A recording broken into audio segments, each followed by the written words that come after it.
આ 1.5 લાખમાંથી લગભગ 2170 મૂળ ગ્રંથો અલગ તારવા, એ બધા જ ગ્રંથોનું ડિજિટલાઇઝેશન કરવું, એને ક્લીનિંગ કરવું, એમાંથી એ બધાને ડિજિટલાઇઝ કરવા. સમજો જૂના પુરાણા પણ પેપર્સ હોય, મોટા હોય નાના હોય, અક્ષર ગમે તેવા હોય, લિપિ ગમે તેવી હોય, એને પ્રોપર સ્કેન કરવું, ડિજિટલાઇઝ કરવું અને કોમ્પ્યુટરમાં લઈ જવું, જેથી લોંગ ટર્મ સુધી એની ઇમ્પેક્ટ આવી શકે અને રેફરન્સિંગમાં કામ આવે. એક ખાલી વિચાર કરજો, અહીંયા આપણે એક સર્ચ કરીએ ને, ગૂગલને આપણે બહુ ઇમ્પોર્ટન્સ આપીએ છીએ કે સર્ચ કરીને બધું મળી જાય. આ કામ 32 વર્ષ પહેલા, 31 વર્ષ પહેલા ચાલુ થયું હતું. ત્યારે એવું વિચાર્યું હતું કે સર્ચ કરો, બધા રેફરન્સ એક સાથે મળે. ત્યારે ગૂગલ નહોતું. 31 વર્ષ પહેલા ગૂગલ જ્યારે નહોતું ત્યારે આનું કામ શરૂ થયું હતું કે તમે એક સર્ચ કરો, બધા રેફરન્સ એક સાથે મળે. ગૂગલનું મહત્વ કેમ છે? બધું એક સાથે આપે છે. ચેટ જીપીટી નું મહત્વ કેમ છે? ભેગું કરીને એક સાથે આપે છે. આ કામ આપણે 31 વર્ષ પહેલા કર્યું હતું. આપણું ઇન્ફ્રાસ્ટ્રક્ચર ઓછું એટલે ગૂગલ વધારે સ્પીડમાં કામ કરી ગયું. બધા ભેગા થઈશું તો ગૂગલ થી આગળ નીકળી જઈશું. પણ વિષય અલગ છે. 4,18,000 અહીંયા નંબર લખ્યો હતો. 4,18,000 કોડિંગ થઈ ચુક્યા છે. કોડિંગ એટલે એક વિષય પર અલગ અલગ જગ્યાએથી રેફરન્સ ભેગા કરવા, એનું સેગ્રીગેશન કરવું, એની વચ્ચે જો મિસ ઇન્ટરપ્રિટેશન હોય, એક અલગ એંગલથી લખાયું છે, બીજું અલગ એંગલથી લખાયું છે, તો ત્યાં એંગલ સ્પેસિફાય કરવા. આ બધું જ ભેગું મળીને, હજુ બીજા ઘણા એંગલ છે, પણ આ બધું જ ભેગું મળીને એક કોડ બનાવો ઇઝ ઇક્વલ ટુ કોડિંગ. એવા 4,18,000 કોડ રેડી થઈ ચુક્યા છે. આ બધા જ ગ્રંથોનો અભ્યાસ કરીને એનું સમરી, જેથી કરીને ભણવામાં ઈઝી પડે, જેને સમજવું એને ઈઝી પડે, એવા 20,000 થી વધારે ચાર્ટ અને 5,500 થી વધારે ટ્રીઝ બની ચુક્યા છે. આ પ્રજ્ઞાપના એક શબ્દના કેટલા ભાગ પડે છે જોતા જજો. આ એક પ્રજ્ઞાપના એના આટલા પ્રકાર, આટલા સબ પ્રકાર, આટલું ડિટેલિંગ ભેગું કરીને એક જ સમરીમાં છે. પ્રજ્ઞાપના એક જ વિષય સમજવો હોય, એના કેટલા ભાગ પડે સમજવા હોય, આ એક જ ચાર્ટમાંથી સમજી શકશો. આવા 5,500 ચાર્ટ આજની તારીખે રેડી છે. આ એક સેમ્પલ છે, આનાથી પણ મોટા ચાર્ટ છે.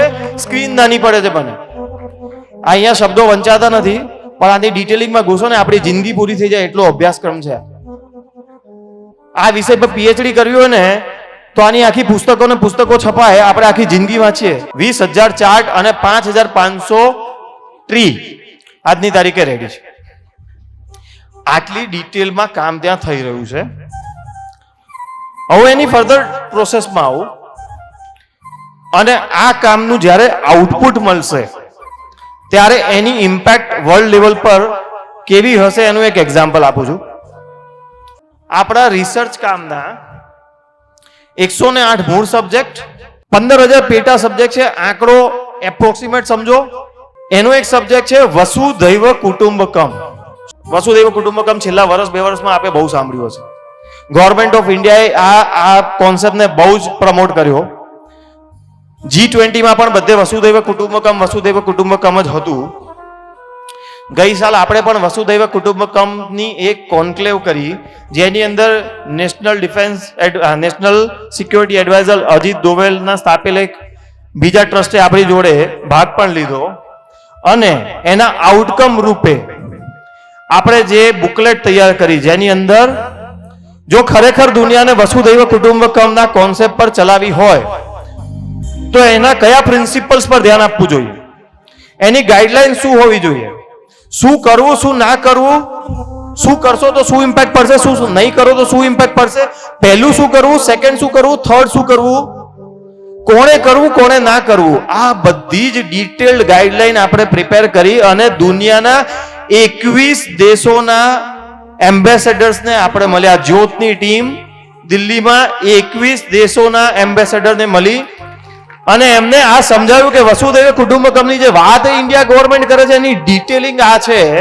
અને 21 દેશનું એવું કહેવું હતું કે ખરેખર ઇન્ડિયા ગવર્મેન્ટે કોન્સેપ્ટ ભલે પ્રમોટ કર્યો, મોદી સાહેબનું નસીબ જોરદાર છે, જે બોલે ટોક ઓફ ધ ટાઉન થઈ જાય છે, પણ ડિટેલિંગ એ લોકોએ આપી નથી.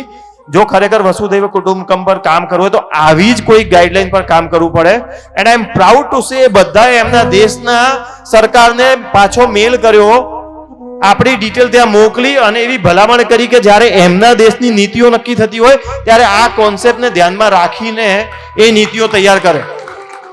અને હું આ કીધેલી સાંભળેલી વાત નથી કરતો, અમે પોતે ગયા છીએ આ બધામાં, એન્ડ વી હેવ ફેસ્ડ કે એ લોકો કેટલા ખુશ થાય છે જ્યારે આઉટપુટ મૂકવામાં આવે છે ત્યાં.